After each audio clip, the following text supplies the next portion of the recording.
رمضان شریف کا پاک مہینہ ایک بار پھر اپنی رحمتوں برکتوں کے ساتھ ہم سب پر سایہ فگن ہے۔ خوش نصیب ہیں وہ لوگ جو اس مہینے میں ایک ایک لمحے کا صحیح سے استعمال کرتے ہیں۔ یقین جانیے رمضان شریف کا ایک ایک لمحہ خیر و برکت سے بھرپور ہے۔ رمضان شریف کا مہینہ تمہارے لیے ٹریننگ کا مہینہ ہے۔ نمازوں کی پابندی، نوافل کی پابندی، روزوں کی پابندی، تلاوت قرآن، ذکر کی مصروفیات، یہ سب ہمارے ایمان کو تازگی بخشتی ہیں اور ہماری روح کو پاک کر کے آنے والے 11 مہینوں کے لیے یہ تیار کرتی ہیں۔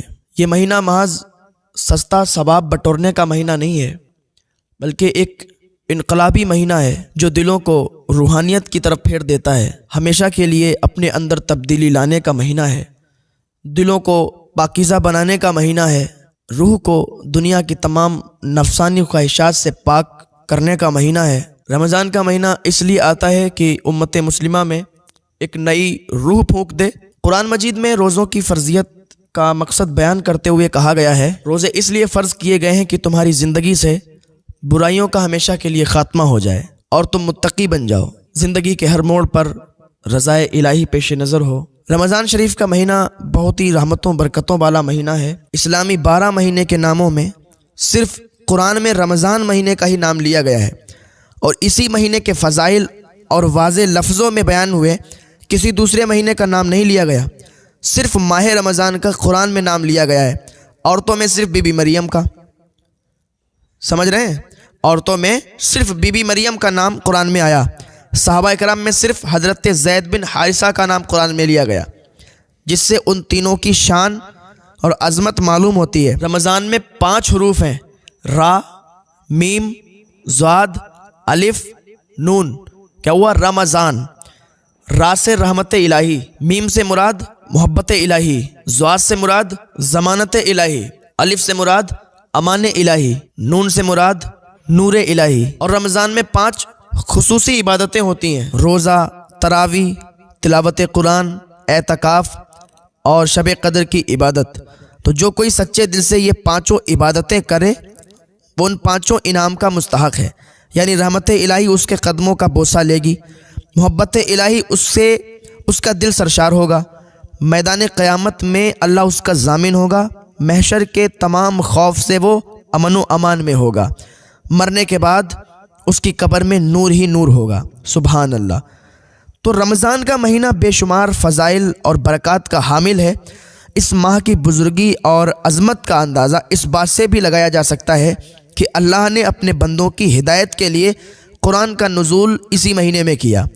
حضرت سلمان فارسی رضی اللہ تعالیٰ عنہ سے روایت ہے، وہ روایت کرتے ہیں کہ حضور نبی کریم صلی اللہ علیہ وسلم نے ماہ شعبان کے آخری دن واز فرمایا کہ اے لوگو، تمہارے پاس عظمت و برکت والا مہینہ آ گیا، وہ مہینہ جس میں ایک رات 1000 مہینوں کی راتوں سے افضل ہے۔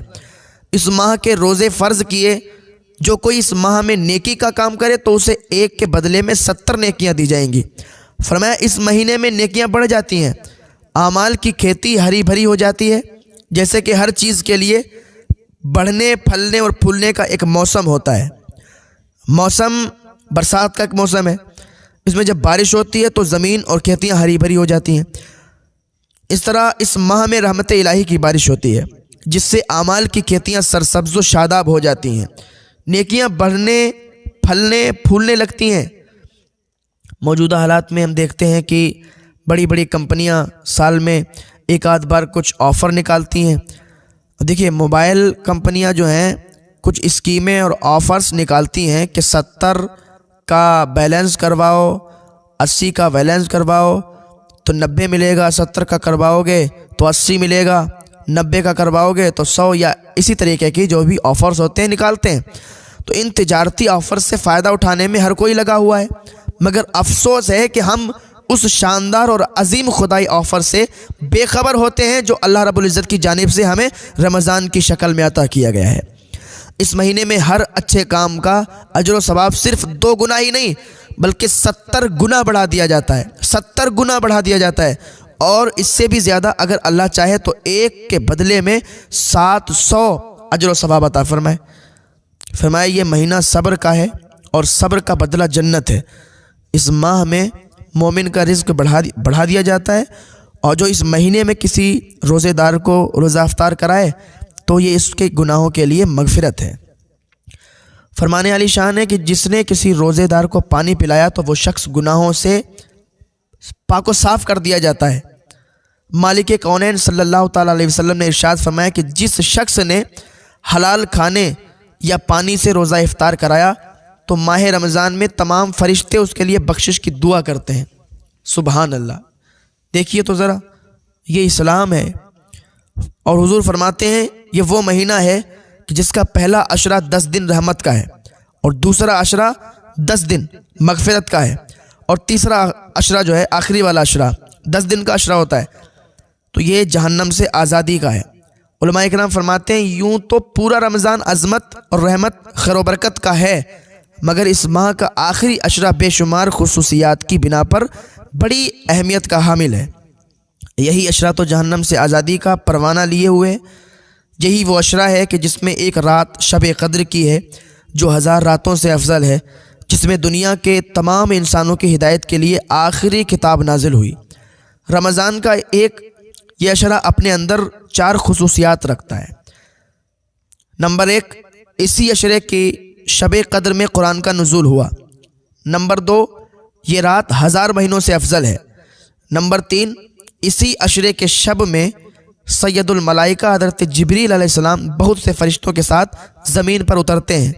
نمبر 4، یہ رات تمام تر اپنی رحمتوں اور برکتوں کے ساتھ صبح صادق تک سایہ فگن رہتی ہے۔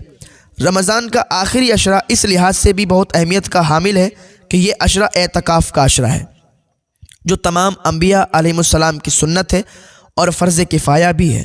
اگر پورے شہر یا بستی میں سے کوئی ایک آدمی اعتکاف میں بیٹھ گیا تو تمام لوگ بری ذمہ ہیں، اور اگر نہیں بیٹھا تو سب گناہ گار ہوئے۔ حدیث پاک میں ہے کہ قیامت کے دن ایک گناہ گار دوزخ میں ڈالا جائے گا تو جہنم کی آگ اسے دور بھاگے گی۔ داروغہ جہنم حضرت مالک کہیں گے کہ دوزخ کی آگ تو اسے کیوں نہیں پکڑتی اور کیوں نہیں جلاتی؟ آگ عرض کرے گی میں اسے کیوں کر پکڑوں، اس کے منہ سے تو روزے کی بو آتی ہے۔ ہے حضرت مالک اس گنہگار سے پوچھیں گے کہ تو روزہ دار مرا تھا؟ وہ کہے گا جی ہاں۔ فرمایا تبھی تو جہنم کی آگ نہیں جلاتی ہے۔ قیامت میں رمضان اور قرآن روزے دار کی شفاعت کریں گے۔ پتہ ہے رمضان اللہ کی بارگاہ میں کہے گا میں نے اسے دن میں کھانے پینے سے روکے رکھا تھا، اور قرآن عرض کرے گا اے میرے پروردگار میں اسے رات میں تلاوت قرآن اور تراویح کے ذریعے سونے سے روکے رکھا تھا۔ اللہ تعالیٰ رمضان اور قرآن کی شفاعت قبول کرے گا اور روزے دار کی بخشش کرے گا اور جنت عطا فرمائے گا۔ فرمایا من صام رمضان ایمانا و احتسابا غفر له ما تقدم من ذنبہ، جو شخص ایمان اور اخلاص سے روزے رکھے اللہ اس کے پچھلے گناہ بخش دیتا ہے۔ فرمایا جس نے روزہ رکھ کر بھی فسق و فجور اور برائی نہیں چھوڑی اس کا حال صرف بھوکے پیاسے کے سوا اور کچھ نہیں۔ یعنی روزے کا مقصد ہے برائیوں کو چھوڑ دینا، تقوی والی زندگی اختیار کرنا۔ آنکھ کا روزہ یہ ہے کہ کوئی حرام چیز نہ دیکھے، کان کا روزہ یہ ہے کہ کوئی بری بات کا کانوں سے نہ سنے، زبان کا روزہ یہ ہے کہ گالی گلوچ جھوٹ غیبت اور چغلی زبان سے نہ نکلے، ہاتھ کا روزہ ہے کہ غلط کام کے لیے نہ اٹھے، پاؤں کا روزہ یہ ہے کہ قدم غلط جگہ حرام کی طرف نہ جائے۔ اگر واقعی وہ اپنے تمام اعضاء کو گناہوں سے بچاتا ہے تو صحیح معنوں میں اسے روزے کی برکتیں حاصل ہوں گی۔ ورنہ حدیث پاک میں آتا ہے کہ بہت سے روزے دار ایسے ہیں کہ ان کو بھوک اور پیاس کے سوا کچھ حاصل نہیں ہوتا۔ ہمیں چاہیے کہ ہم گناہوں سے اپنے آپ کو بچائیں، تبھی عبادت کی سچی لذت ہمیں مل سکتی ہے۔ افسوس کی بات ہے کہ ہم اس مبارک مہینے میں بھی اپنی اصلاح کی کوشش نہیں کر پاتے اور نہ ہی کچھ تبدیلی اپنے اندر لا پاتے ہیں۔ اگر ہم اپنے اندر تقویٰ پیدا نہ کر سکے تو پھر روزوں سے ہمیں کوئی فائدہ حاصل نہیں ہوگا۔ جس روزے میں اور نیک اعمال میں تقویٰ کی بو نہ ہو وہ نیک اعمال بارگاہ خدا میں قبول نہیں اور نہ ہی ہماری نجات کے ضامن ہیں۔ فرمان نبوی ہے کہ رمضان شریف کی پہلی رات میں اللہ اپنی مخلوق پہ نظر رحمت فرماتا ہے۔ رمضان شریف کا روزہ رکھنے والا صدیقین اور شہداء کا ثواب پاتا ہے۔ رمضان کی ہر ساعت عبادت ہی عبادت ہے۔ مومن کا سونا جاگنا، کھانا پینا، اٹھنا بیٹھنا سب عبادت ہے۔ رمضان کے لیے پورے سال جنت کو سجایا جاتا ہے۔ رمضان ہی میں جنت کے 8 دروازے کھول دیے جاتے ہیں، جہنم کے 7 دروازوں کو بند کر دیا جاتا ہے، اور جنت کے 8 دروازوں کو کھول دیا جاتا ہے، اور شیاطین کو زنجیروں میں جکڑ دیا جاتا ہے۔ شیطان انسان کا کھلا ہوا دشمن ہے کہ نہیں ہے؟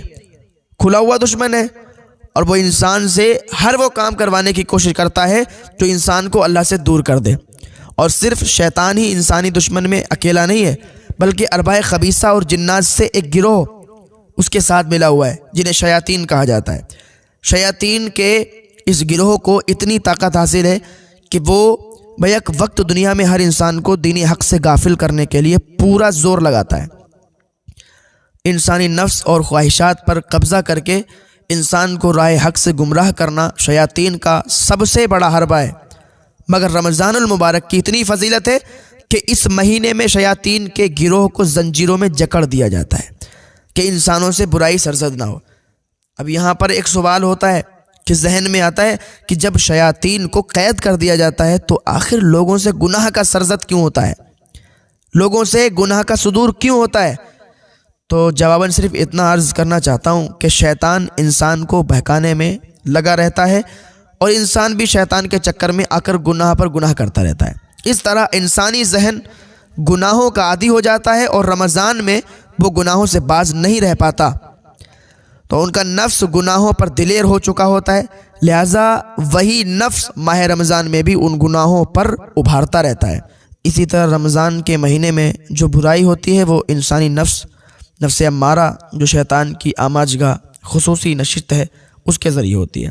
فرمانے علی شان ہے کہ 3 آدمیوں کی دعا رد نہیں ہوتی، ایک عادل اور انصاف پسند بادشاہ کی، دوسرے روزہ دار کی، اور تیسرے مظلوم کی۔